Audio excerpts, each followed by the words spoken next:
ఇది కేవలం సమాచారంగా మాత్రమే భావించండి. వైద్య నిపుణులను సంప్రదించండి. సో మ్యామ్, జనరల్గా ఇప్పుడు మనం అంటే ఏజ్తో సంబంధం లేకుండా ఎవరిని చూసుకున్నా కూడా ఇటు కొలెస్ట్రాల్ అని కానీ లేకపోతే ఒబేసిటీ అనేది ఎక్కువైపోతూ ఉంది. సో దీనికి మెయిన్ రీజన్ ఏమంటారు? Food habits first and life style habits, ఈ రెండే మనిషికి శరీరానికి బాగా సంబంధం ఉన్నది. యంగ్ ఏజ్లో కూడా ఈ హార్ట్ అటాక్స్ అనేవి వస్తూ ఉన్నాయి. సో దీనికి మెయిన్ రీజన్ ఏమంటారు? లైఫ్ రిలేటెడ్ అంటే స్ట్రెస్, అంటే mind related, stress related issues కూడా ఉండొచ్చు. ఈరోజు రేపు అంటే చిన్న వయసులోనే చాలా రకాల స్ట్రెస్ తీసుకోవటము. ఈ కొలెస్ట్రాల్ అనేది మన బాడీలో ఎంతవరకు ఉంటే అది మన హెల్త్కి మంచి జరుగుతుంది, ఒకవేళ ఎంతవరకు ఎక్సీడ్ అవుతే మన లైఫ్ డేంజర్లో పడే అవకాశాలు ఉంటాయి? బేసికల్గా అది మనం టెస్ట్ చేసుకుంటేనే ఎవరైనా తెలుస్తుంది తప్ప నార్మల్గా మనం అది మానిటర్ చేయలేము ఫిగర్స్ అనేది. సో మనం తినే ఫుడ్ ఏదైతే ఉందో, అండ్ ఇంకొకటి కొలెస్ట్రాల్కి ఫ్యాట్కి చాలా కనెక్షన్ ఉంటుంది.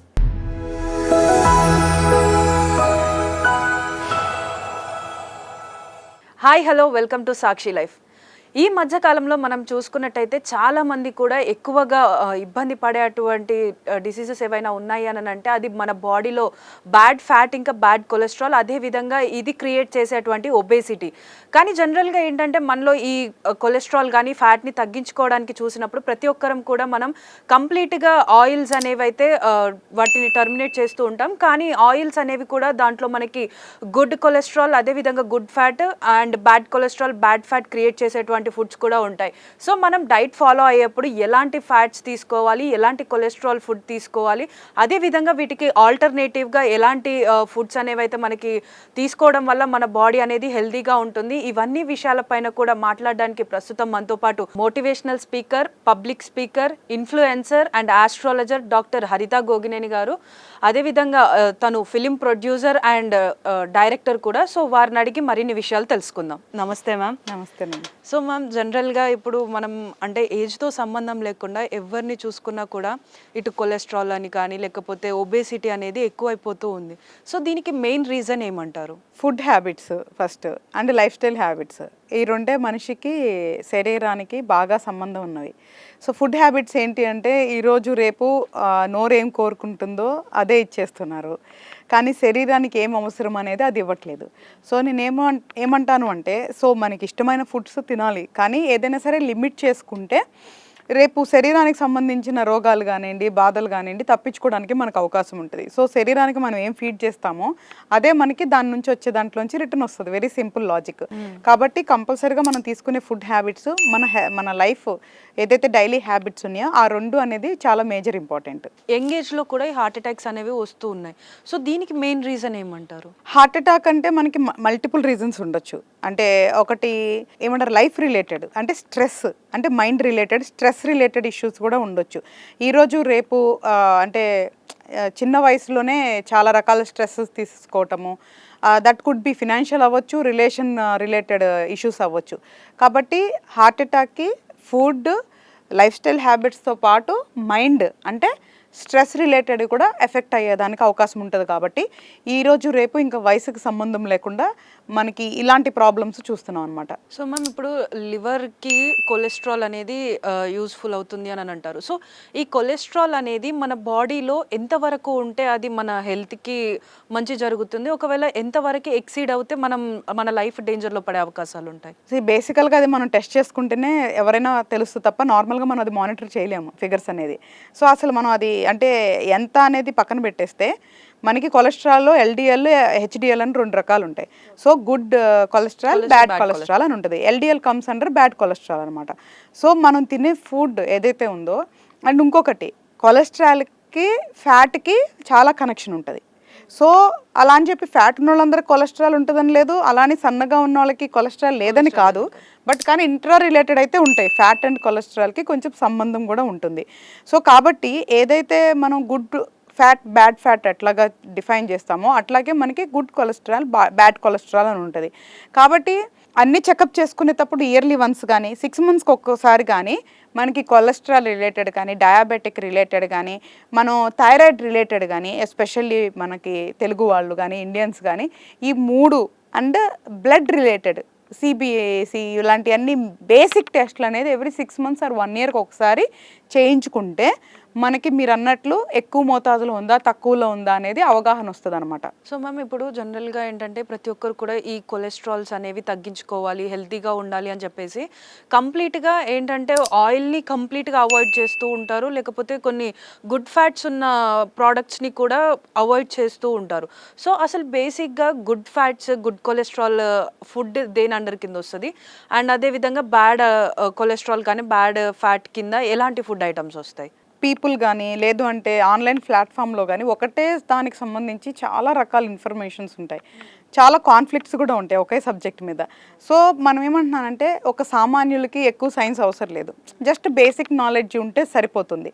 సో నేనేమంటానంటే మనం డైలీ తినే ఈ పదార్థాలు ఏదైతే ఉంటే దాంట్లో కొంచెం మోడిఫికేషన్ చేసుకుంటే ఒక కొలెస్ట్రాలే కాదు, ఫ్యాట్ రిలేటెడే కాదు, డయాబెటిక్ కాదు, వీటిలన్నిటినీ కూడా మనం కంట్రోల్ చేసుకోవచ్చు. ఫుడ్తో చిన్న చిన్న లైఫ్ స్టైల్ మార్పులతో మనం డెఫినెట్గా కంట్రోల్ చేసుకోవచ్చు. So coming to good and bad అంటే బాగా ఫ్యాట్ ఐటమ్స్, ప్రాసెస్డ్ మీట్స్ కానీ, రెడ్ మీట్స్ కానీ, లేదా ఫ్రైడ్ ఫుడ్స్ కానీ, ఫాస్ట్ ఫుడ్స్ కానీ, ఇట్లాంటి అన్నీ కూడా బ్యాడ్ కొలెస్ట్రాల్ కింద వస్తాయి. సో గుడ్ కొలెస్ట్రాల్ కింద వచ్చేది ఏంటి అంటే బేసికల్గా మనకి మంచి fruits and vegetables, high fibre, HDL కింద వచ్చేదంతా కూడా రిచ్ ఇన్ ఫైబర్, ఎక్కువ ఫైబర్ ఫుడ్ ఉండాలి. తర్వాత fruits, vegetables, olive oil also safe. So దాంట్లో మన కొలెస్ట్రాల్ కొన్నిట్లో తక్కువ ఉంటుంది.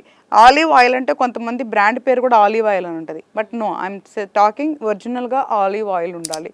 దాంట్లో కూడా చాలా వేరియేషన్స్ ఉంటాయి. అండ్ సీడ్స్, నట్స్, సో ఇవన్నీ కూడా మనకి గుడ్ కొలెస్ట్రాల్ కింద వస్తాయి అన్నమాట. So coming to the oil, మీరు అడిగినట్లు ఎనీథింగ్ లిమిటెడ్గా వాడినంత వరకు ఏది ప్రాబ్లం ఉండదు. ఆయిల్ ఫుడ్ అంటే ఓకే, ఒక స్పూన్ 2 స్పూన్లు వేసుకోండి. మనకి చాలా రకాల ఆయిల్స్ ఉన్నాయి మార్కెట్లో. సో నేనేమంటున్నాను, 1 లీటర్ ఆయిల్ ఒకవేళ 150 రూపీస్ ఆ 200 రూపీస్ అనుకోండి, దాన్ని తక్కువ మోతాదులు వేసుకుంటే ఎక్కువ రోజులు వస్తుంది కదా. సో అప్పుడు మంచి ఆయిలే కొనుక్కోండి. తక్కువ రేట్ ఆయిల్ కొనుక్కొని ఎక్కువ ఆయిల్ మనం యూస్ చేసే దానికంటే దాన్ని ఎక్స్పెన్సివ్ ఐటమ్ లాగా చూడొద్దు. సో లాస్ట్ టైం నేను మిల్క్ రిలేటెడ్ కూడా అదే ఎగ్జాంపుల్ చెప్పాను. సో సేమ్ యాజ్ ఆయిల్ కూడా, సో మంచి ఆయిల్ కొనుక్కోండి. కొన్నిసార్లు కోకోనట్ ఆయిల్ వాడండి, కొన్నిట్లో ఆలివ్ ఆయిల్ వాడండి. ఈవెన్ గ్రౌండ్నట్, మంచి groundnut, cold pressed groundnut oil కూడా ఉంటాయి. ఇవన్నీ కోల్డ్ ప్రెస్డ్ అయితే మంచిది. మనకి 1 లీటర్ ఎక్స్పెన్సివ్ అని అనిపించవచ్చు, బట్ ఎక్కువ రోజులు వస్తుంది, తక్కువగా వాడతాం కాబట్టి హెల్తీగా ఉంటుంది. Sunflowers, real sunflower seed oil ఉంటుంది కదా, అట్లాగా. So seed oil, nut oil, coconut oil, olive oil, ఇవన్నీ కూడా మనకి రెసిపీ తగ్గట్లుగా కొంచెం కొంచెం వేసుకుంటే నాట్ బ్యాడ్ అనమాట. మరీ అంత బ్యాడ్ అయితే అవ్వదు. సో మ్యామ్ ఇప్పుడు కొలెస్ట్రాల్ తగ్గాలి, లేకపోతే బాడీ ఫ్యాట్ తగ్గాలి అని చెప్పేసి కొంతమంది ఏం చేస్తుంటారు అంటే డైట్ ఫాలో అవుతూ ఉంటారు. ఆ డైట్లో ఏంటి అని అంటే కొంతమంది ఇప్పుడు మార్నింగ్ బ్రేక్ఫాస్ట్ స్కిప్ చేయడం, లేకపోతే లంచ్ స్కిప్ చేయడం, లేదా నైట్కి డిన్నర్ కూడా స్కిప్ చేస్తుంటారు. కొంతమంది ఏంటనంటే కంప్లీట్ ఈ ఫుడ్ అంతా తీసేసి ఫ్రూట్స్, ఓన్లీ ఫ్రూట్స్ తీసుకోవడం, ఓన్లీ జ్యూసెస్ తీసుకోవడం, ఇలా సర్వైవ్ అవుతూ వస్తూ ఉంటారు. సో మన బాడీ అనేది డిఫరెంట్ టైమ్స్లో మనకు కొంచెం మసాలా తినాలనిపిస్తుంది, కొన్నిసార్లు సాల్టీ ఫుడ్ తినాలనిపిస్తుంది. సో ఇలాంటి సిచ్యువేషన్స్లలో కంప్లీట్గా ఒకటే ఫుడ్కి స్టిక్ ఆన్ అయి ఉంటే మన బాడీలో ఎలాంటి చేంజెస్ వస్తాయి? బేసికల్గా మైండ్ అండ్ బాడీ 2 కోఆర్డినేషన్లో ఉండాలి ఏం చేసినా కూడా. ఒకవేళ మైండ్ హ్యాపీగా ఉండి బాడీ అన్హ్యాపీగా ఉన్న ప్రాబ్లమే, మైండ్ అన్హ్యాపీగా ఉండి బాడీ హ్యాపీగా ఉన్నా కూడా ప్రాబ్లమే. సో ఈ రెండింటిని ఒక కోఆర్డినేషన్ తీసుకురావాలి. సో ఎవ్రీథింగ్ రన్స్ హియర్, ఇక్కడ ఉంటుంది.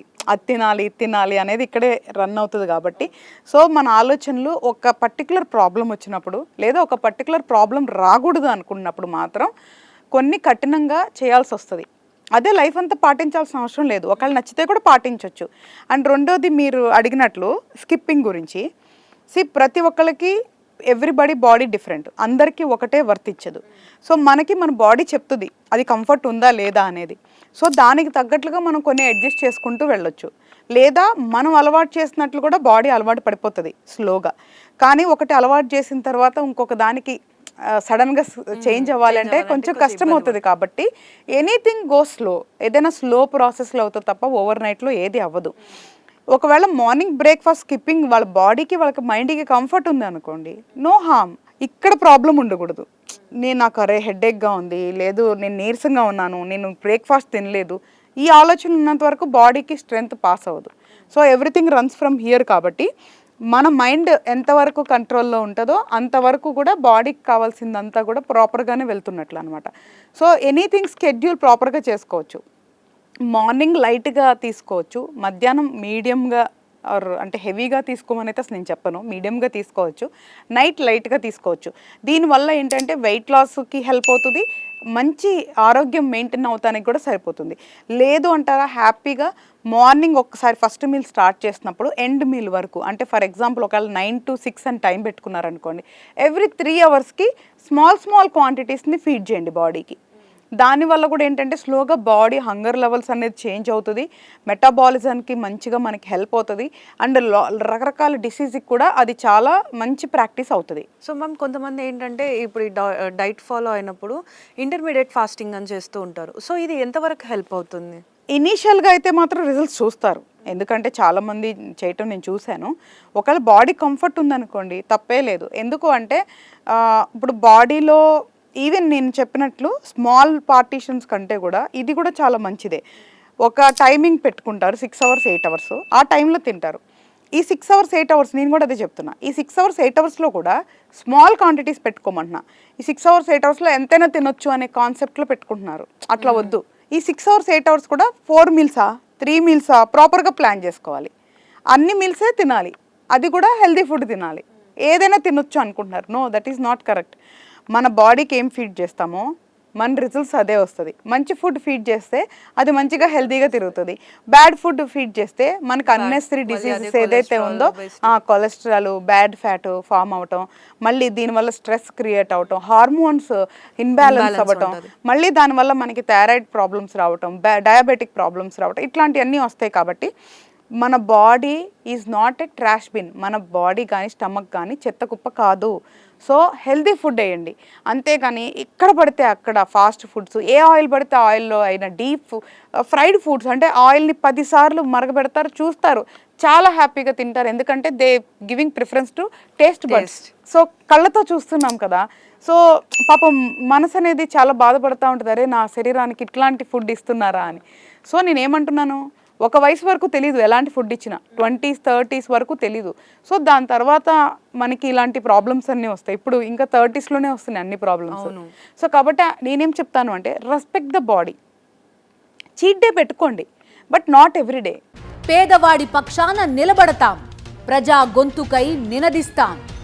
వాయిస్ ఆఫ్ వాయిస్లెస్, తెలుగువారి మనస్సాక్షి, సాక్షి టీవీ. సాక్షి టీవీ ప్రసారాల కోసం మీ స్థానిక కేబుల్ ఆపరేటర్ని వెంటనే సంప్రదించండి.